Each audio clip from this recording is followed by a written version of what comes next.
Hi hello வணக்கம் மக்களே. So last வீடியோவில் பார்த்தீங்கன்னா நம்ம நிறைய விஷயங்கள் குருஜி பற்றின சுவாரஸ்யமான விஷயங்கள்லாம் சொல்லியிருந்தோம். ஸோ இந்த வீடியோவில் நம்ம இன்னும் நிறைய விஷயங்கள் சுவாரஸ்யமாக பேச போகிறோம். ஸோ நம்ம கூட டாக்டர் பாலாஜி இருக்காரு. வணக்கம். வணக்கம் மேடம். சார், அதாவது நீங்கள் லாஸ்ட் டைம் வீடியோவில் ஒரு முக்கியமான விஷயம் சொல்லியிருந்தீங்க. இப்போது கல்யாண பிரச்சனை அப்படி இப்படின்னு சொல்லிட்டு ஸோ மக்கள் நிறைய பேர் வந்து கேட்டிருந்தாங்க.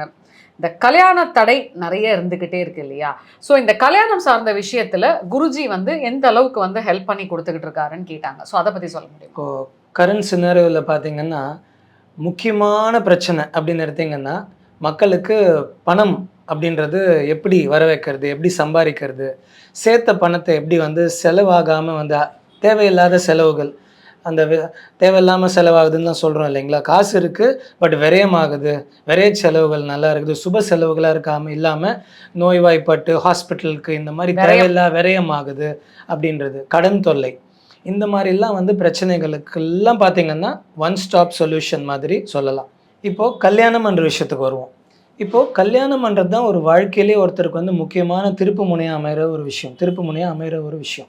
ஸோ இதில் பொருத்தம் பார்க்குறது இருக்குது, ஒரு பெண்ணை தேர்ந்தெடுக்கிறது இருக்குது, ஜாதக ரீதியாக பொருத்தம் பார்க்குறது இருக்குது. ஸோ இந்த விஷயங்களெல்லாம் தேர்ந்தெடுக்கிறதுக்கு பார்த்திங்கன்னா அவர் தான் இருக்கிறதுலே தி பெஸ்ட் சொல்யூஷன்.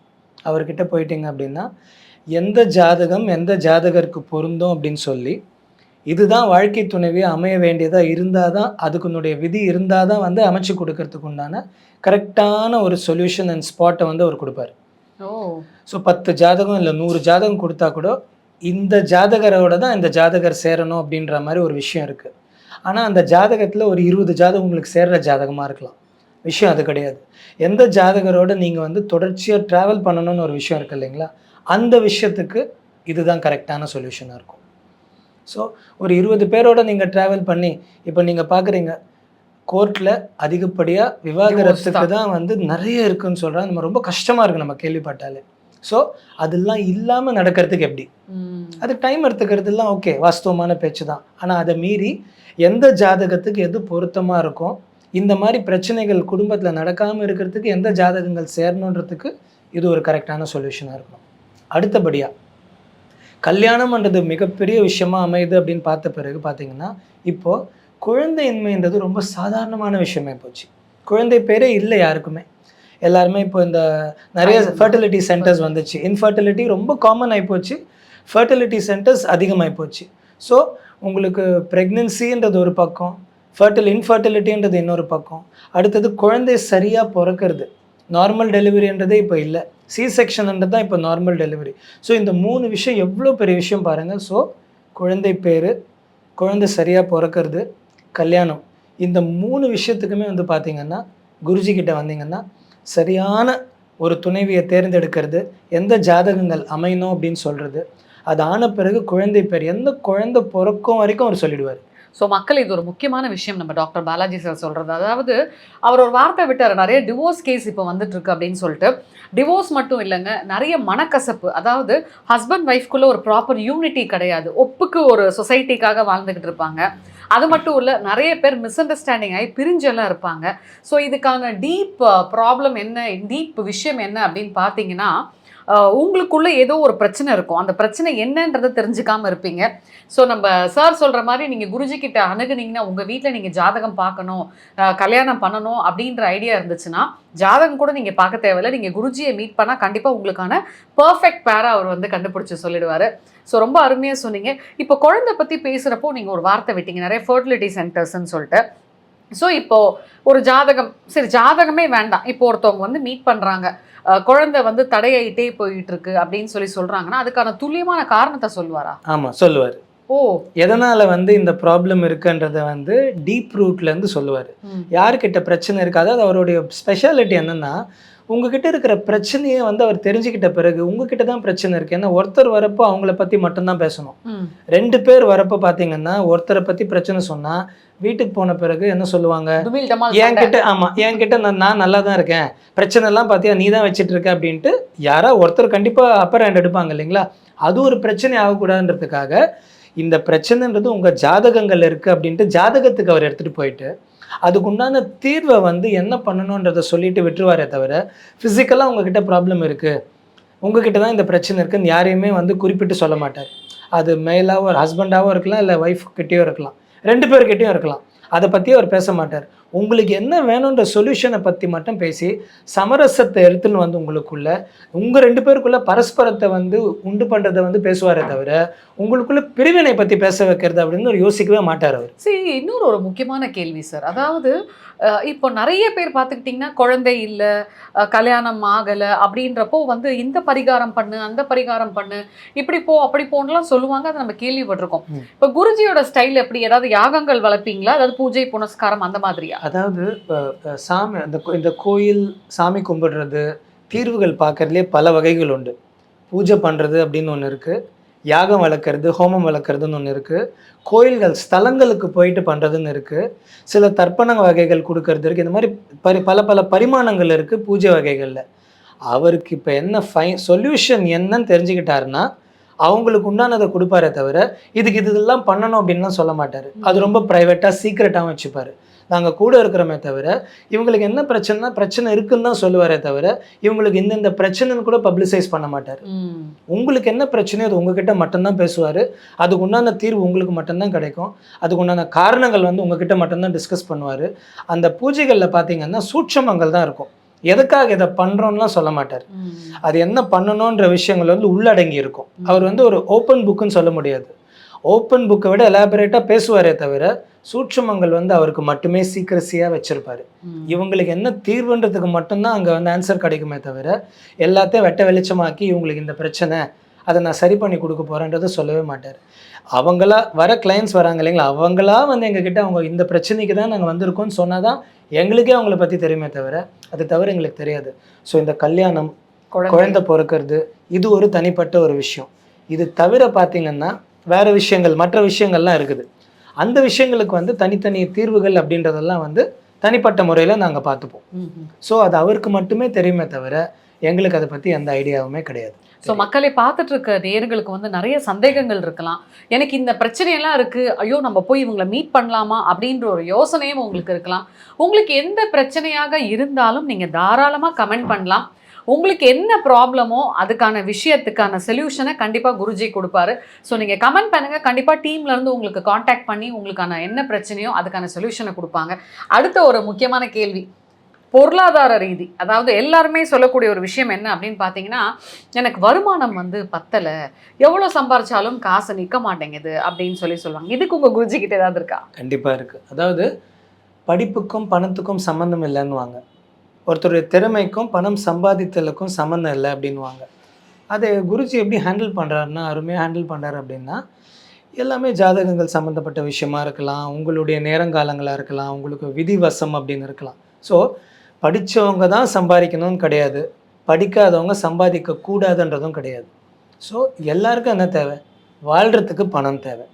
படிக்கிறது படிக்காதது இண்டிவிஜுவல் சம்மந்தப்பட்ட விஷயம். ஆனால் பணம்ன்றது எல்லாருக்குமே தேவையான விஷயம்.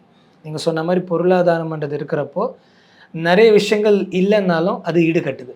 அதனால் பொருள் ஈட்டி கொடுக்கறதுக்கு என்னென்ன தேவைகளோ, நீங்கள் இந்த துறையில் படிச்சிருக்கீங்க, அந்த துறையில் தான் போகணும் அப்படின்றீங்க, ஆனால் உங்களுக்கு சம்மந்தப்படாத துறையாக இருந்தால் நீங்கள் எப்படி முன்னேறுவீங்க? உங்களுக்கு விதி அந்த மாதிரி இல்லை. இப்போ கலைத்துறைன்னு ஒரு விஷயத்தை எடுத்துக்கலாம். யாரோ ஒருத்தர் வந்து ஒரு டெக்னீஷியனாக வரணுன்றாங்க, ஒரு ஆக்டர் ஆகணும் அப்படின்றாங்க, ஒருத்தர் கம்ப்யூட்டர் இன்ஜினியர் ஆகணுன்றாங்க, ஒருத்தர் என்ஜினியரிங் ஃபீல்டில் போகணுன்னு இருக்காங்க, ஒருத்தர் வந்து அக்கௌண்டன்ட் ஆகணும் அப்படின்றாங்க, ஒருத்தர் சார்ட்டர்ட் அக்கௌண்டன்ட் ஆகணும் அப்படின்றாங்க, ஒருத்தர் வந்து டான்ஸர் ஆகணுன்றாங்க. இந்த மாதிரிலாம் பலதரப்பட்ட, ஒருத்தர் வந்து ஸ்போர்ட்ஸில் போகணுன்றாங்க. இந்த மாதிரிலாம் இருக்கிறப்போ திறமை இருக்கலாம். அந்த திறமையை வச்சு உங்களுக்கு பொருளாதாரம் அதில் கிடைக்குமா அப்படின்னா கிடைக்குமா கிடைக்காதான்னு தெரியாது. ஸோ உங்களுடைய வளர்ச்சி, பொருளாதாரம், திறமை, நீங்கள் படித்த படிப்பு, உங்கள் ஃபோக்கஸ், இந்த 5மே வந்து பார்த்திங்கன்னா ஒன்றா இருக்கிறப்ப தான் எல்லாமே நிற்கும். இது எல்லாமே ஒரு சேர்றப்போ தான் வந்து உங்களுக்கு நீங்கள் படித்த படிப்புக்கும் நீங்கள் ஆப்ட் பண்ணியிருக்கிற தொழிலுக்கும் நீங்கள் போய் எந்த துறையை தேர்ந்தெடுக்கிறீங்கன்றது பிடிச்சி அதை வந்து ஃபோக்கஸ் பண்ணி நீங்கள் கரெக்டாக ஜாப் அப்படின்னு ஒன்று எடுத்தோ இல்லை பிஸ்னஸ் அப்படின்னு ஒன்று பண்ணுறப்போ உங்களுக்கு அதில் வளர்ச்சி இருக்குது. அந்த வளர்ச்சி இல்லாமல் இருக்கிறப்போ தடைக்கற்கள் நிறைய இருக்கும். தடைக்கற்களை மீறி போகிறப்போ நீங்கள் அதில் வந்து சாதிக்கிறீங்களா இல்லையான்றது அடுத்த விஷயம். ஸோ குருஜி கிட்ட வரப்போ உங்களுக்கு என்ன சொல்யூஷன் கிடைக்கும்னா, நீ படிச்சிருக்கிற படிப்புக்கும் உன் தொழிலுக்கும் சம்மந்தம் இருக்கா இல்லையான்னு முதல்ல லிங்க் பண்ணுவார். இந்த தொழில் தான் நீ செய்யணுமா, இல்லாட்டி நீ வந்து வியாபாரம் இல்லை பிஸ்னஸில் பண்ணலாமா, இல்லை இந்த தொழில் சார்ந்த விஷயம் உனக்கு வந்து நல்லபடியாக பொருளாதாரம் ஈட்டி கொடுக்குமா, இல்லாட்டி நீ தொழிலை மாற்றி இந்த விஷயத்துக்கு வந்தால் உனக்கு பொருளாதாரம் கிடைக்கும், இல்லாட்டி பொருளாதாரம் கிடைக்காது, பொருளாதாரம் வேணுமா வேணாமான்றதை கிளியர் கட்டாக சொல்லிடுவார். நம்ம இப்போ இருக்கிற தொழிலையோ இல்லை வேறு வியாபாரம் செஞ்சால் தான் அது கிடைக்கும்னா அதுக்கு உண்டான கரெக்டான ஸ்டெப்பிங் ஸ்டோன்ஸ் கொடுத்துருவார். அந்த ரூட் சரியில்லைன்னா நீ என்ன பண்ணாலும் இதில் உனக்கு கிடைக்காது அப்படின்றத எப்படி சொல்லணுமோ புரிய வச்சு எதில் போனால் உனக்கு பொருளாதாரம் கிடைக்கும் அப்படின்ற விஷயத்துக்கு உண்டான டைரெக்ஷன்ஸையும் கொடுத்துருவார். ஸோ இது கிடைக்கிறப்போ உங்களுக்கு என்ன தெரிஞ்சிடும்னா, நான் சரியான பாதையில் இருக்கிறேன்னா, நான் படிச்சுட்டேன், ஒரு தொழில் அண்டர்டேக் பண்ணிட்டேன், ஆனால் எனக்கு ஏன் முன்னேற்றம் இல்லைன்றதுக்கு ஆன்சர் வந்துட்டாலே உங்களுக்கு தீர்வு வந்துடுதேன். இதில் உங்களுக்கு இல்லைன்னா இதில் உனக்கு கிடையாது, நீ இதில் போனேன்னா நீ முன்னேறுவே அப்படின்றத வந்து கரெக்டாக உங்களுடைய ரூட்டை மாற்றிடுவார். இப்போ கேஷ் ஃப்ளோ வந்து நல்லா நிறைய வர மாதிரியான விஷயங்கள் பண்ணி கொடுப்பாரா? கண்டிப்பாக. அதாவது உங்கள் வியாபாரத்திலே இருக்கீங்க, உங்களுக்கு இந்த தொழில் சேர்ந்துருக்கு, ஆனால் உங்களுக்கு பொருளாதாரம் இல்லைன்னா அதுக்கு உண்டான சொல்யூஷனுக்கு என்னமோ அதை பண்ணி கொடுப்பாரு. இப்போது சில பேர்லாம் வந்து கேட்குறாங்க, அதாவது வந்துட்டு எனக்கு யாரோ ஏதோ பண்ணிட்டாங்க, எனக்கு அந்த மாதிரி ஆயிடுச்சு, எனக்கு பிஸ்னஸ் நல்லா போயிட்டு இருந்தது, டக்குன்னு பிஸ்னஸ் ஸ்டாப் ஆயிடுச்சு, இன்கமும் வந்து இதாக மாட்டேங்குது. ஸோ இந்த மாதிரியான விஷயத்துக்கு கூட வந்துட்டு அவர் ஏதாவது சொல்யூஷன்? நீங்கள் கேட்டதில் பெரிய டாபிக் இதுதான். நான் எல்லாத்தையும் செய்கிறேன், நான் 3 வேளை குளிக்கிறேன், 4 வேளை சாமி கும்பிட்றேன், அப்படி பூஜை ஒழுங்காக பண்ணுறேன், ஆனால் எனக்கு இந்த சாமி எனக்கு காமிக்க மாட்டேன், எனக்கு வந்து காட்சி கொடுக்கலையே அப்படின்னு சொல்கிற மாதிரி இருக்குது. அதாவது எது செஞ்சாலும் என்ன திறமை இருந்தாலும் தடைக்கற்கள், கந்திருஷ்டி, இந்த பில்லி சூனியம் ஏவல், மற்றவங்க நமக்கு ஏதோ செய்வினை செஞ்சுட்டாங்க, இந்த மாதிரி பல விஷயங்கள் இருக்குது இல்லைங்களா. இல்லை ஏதாவது ஒரு விஷயம் இருந்தால் கூட நமக்கு நிறைய தடைக்கற்கள் வந்துடும். தொழில் சொல்லிட்டாரு, வியாபாரங்கள் கரெக்டாகி போச்சு, நீ சரியான துறையில் தான் இருக்கேன், எனக்கு பணம் வரல, எனக்கு பணம் கம்மியாக வருது, எனக்கு பணம் வருது ஆனால் என்கிட்ட நிற்கலை, நிறைய செலவாகுது, சுப செலவுகளே ஆக மாட்டேங்குது, சுபமாக எந்த காரியங்களும் நடக்க மாட்டேங்குது அப்படின்னா சம்திங் இஸ் ராங்னு அர்த்தம். ஜாதகங்கள் கரெக்டாக இருக்குது, எனக்கு ஏன் வேலை செய்யலை அப்படின்றதுக்கெல்லாம் என்னன்னு கண்டுபிடிச்சி இது எந்த காரணத்தினால உங்களுக்கு இந்த விஷயங்கள்லாம் தடைப்பட்டு இருக்குது, நின்று இருக்குது, இல்லை உங்களால் வளர முடியல, இல்லை உங்களால் விரிவடைய முடியல, இல்லை மற்றவங்களுக்கு ஈக்குவலாக கூட உங்களால் வர முடியல, என் திறமை வந்து மற்றவங்களோட பெட்டராக இருக்குது ஆனால் உங்களால் வந்து அதை சாதிக்க முடியல அப்படின்னா அவர்கிட்ட வந்தால் க்ளீனாக அசஸ் பண்ணிவிட்டு இதில் எந்த பிரச்சனைனாலும் உங்களுக்கு இது நின்று இருக்குது, ஜாதகம் தாண்டி இந்த நான் சொன்ன இந்த 6-7 விஷயத்தை வச்சு மையப்படுத்தி அது வந்து காரணமாக இருக்கா அப்படின்றத அமைச்சு பார்த்து அதுக்குண்டான சொல்யூஷனை வந்து உங்களுக்கு கொடுத்து உங்களுக்கு என்ன தேவையோ அந்த விஷயத்தை கிளியராக சால்வ் பண்ணி கொடுப்பாரு. அந்த விஷயங்கள் வந்த பிறகு உங்களுக்கே தெரியும் கதவு திறக்குதா இல்லை வீடே திறக்குதா அப்படின்றது. ஏன்னா நீங்கள் எல்லா முயற்சிகளும் பண்ணியிருப்பீங்க, நீங்கள் அதில் ரொம்ப இன்வால்வ்டாக இருப்பீங்க, ரொம்ப டெடிக்கேட்டடாக இருப்பீங்க, நல்ல நாலேஜபிள் பர்சனாக இருப்பீங்க, மற்றவங்க செய்கிறதுல பெருசாக ஃபோக்கஸ் இல்லாட்டியும் நீங்கள் ரொம்ப ஃபோக்கஸ்டாக இருப்பீங்க. அதை மீறி அப்போ நடக்காட்டி என்ன அர்த்தம்? Something is wrong. நீங்கள் கேட்ட கேள்வி அருமையான கேள்வி. அதில் எந்த டைமென்ஷனில் உங்களுக்கு இந்த ப்ராப்ளம் வந்திருக்குன்னு கரெக்டாக கண்டுபிடிச்சி அந்த ஸ்ட்ரிங்கை ஸ்ட்ரென்தன் பண்ணுமா இல்லை கட் பண்ணி விடணுமா, எந்த டோரை க்ளோஸ் பண்ணணுமோ க்ளோஸ் பண்ணிட்டா ஆட்டோமேட்டிக்காக உங்களுக்கு எக்ஸ்பேன்ஷன் நடக்க ஆரம்பிச்சிடும். இதை தான் வந்து குருஜி ரொம்ப எக்ஸ்பர்ட்டே அவர் அதில் தான்.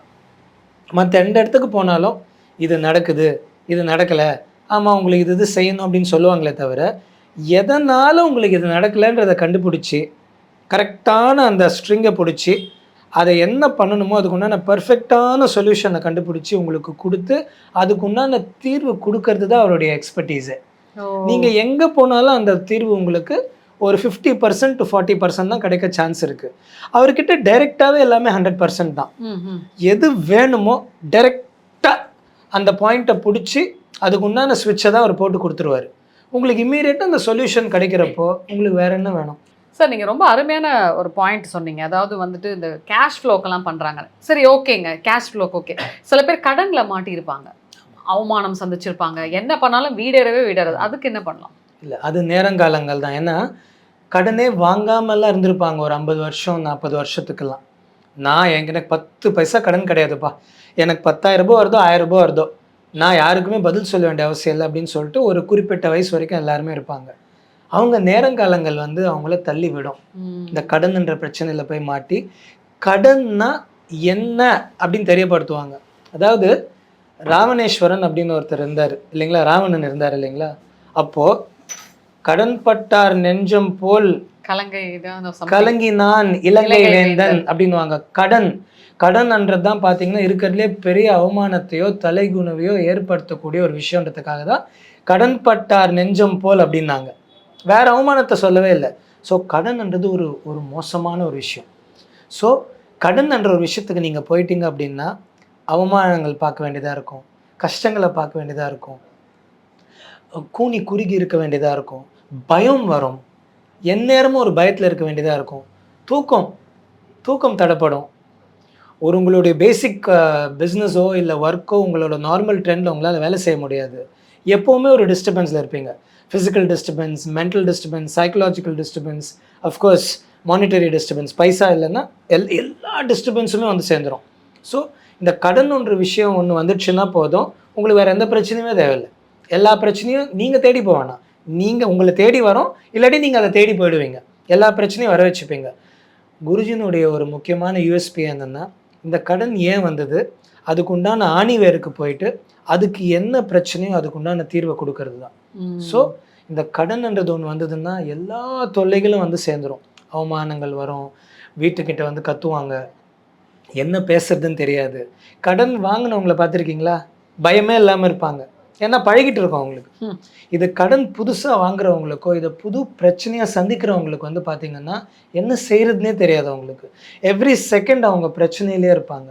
அதுக்கும் குருஜி கிட்ட வந்தால் என்ன பண்ணணும், ஏது பண்ணணும், அதுக்குண்டான பூஜைகள் நிவர்த்திகள் பண்ணிவிட்டு முழுமையான விடுதலை, கடனை விட்டு முழுமையான விடுதலை, கடனை விட்டு எப்படி போகிறது, எப்படி பண வரவுகள் வர வைக்கிறது, இனிமேல் அந்த பிரச்சனை வராமல் இருக்குது என்ன பண்ணணும் அப்படின்ற மொத்த விஷயத்தையும் ஒன் ஸ்பாட்டாக பண்ணி கொடுத்துட்டு அவங்கள பழைய நிலைமைக்கு என்ன சந்தோஷம் மன நிம்மதி எதிர்பார்த்தாங்களோ இந்த கடன் தொல்லையை விட்டு நீக்கி நான் சொன்ன அந்த விஷயம் அந்த ப்ராபப்லேருந்து வெளியில் எப்படி வரணுமோ அதுக்கு உண்டான சொல்யூஷனையும் பண்ணி கொடுப்பாரு அவர்.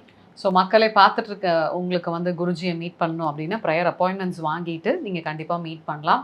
அண்ட் உங்களுக்கு ஏதாவது சந்தேகம் இருக்குது அப்படின்னா நீங்கள் கண்டிப்பாக கட்டாயமாக கமெண்ட் பண்ணுங்கள், அதுக்கான விஷயத்தையும் நாங்கள் உங்களுக்கு தெளிவான ஒரு பதிவாக போடுவோம். ஸோ கண்டிப்பாக இந்த வீடியோ பற்றின உங்களோட வேல்யூபிள் ஃபீட்பேக்ஸையும் நீங்கள் கண்டிப்பாக கமெண்ட் பண்ணலாம். ஸோ வரப்போகிற பதிவுகளில் நம்ம இன்னும் நிறைய விஷயங்கள் வந்து குருஜி பற்றி பேசலாம் சார். மிக்க மகிழ்ச்சி, நன்றி. மகிழ்ச்சி, நன்றி.